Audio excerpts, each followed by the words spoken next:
They had barely taken their seats on the cable car when a deadly malfunction struck. At first, everyone assumed it was just a minor glitch. No one noticed that the operator's eyes had gone completely blank, bloodshot, unfocused, like someone pushed far beyond their limit. Suddenly, the cable car lurched backward at terrifying speed. Several people were flung from the air.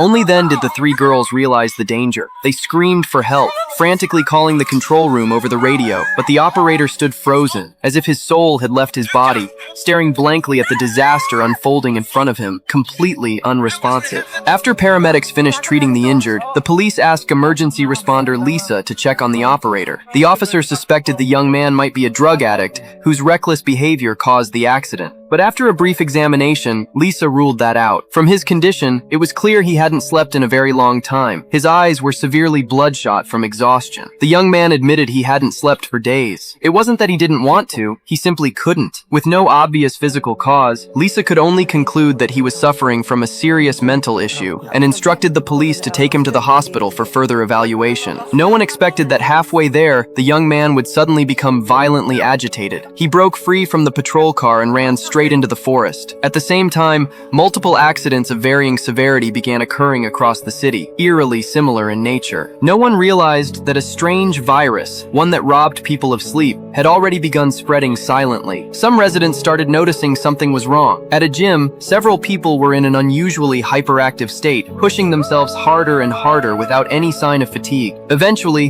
one woman fell off a high-speed treadmill. When asked what happened, she said she was just trying to exhaust herself. She hadn't rested in a long time. She only wanted to be tired enough to finally sleep. Such a simple wish proved powerless against the virus. That night, Lisa received a call from the ski resort operator she had seen earlier that day. He begged her to come to his home and help him. Lisa rushed over immediately. She called out to him several times, but there was no response. Finding the door unlocked, she went inside. The walls were covered with plastic bags and disturbing, chaotic drawings. Even the family cat had been locked inside the refrigerator. It was obvious his mind had completely unraveled for the house to be in such a state. When Lisa finally reached the bathroom, she discovered the truth. The young man had already been dead for some time.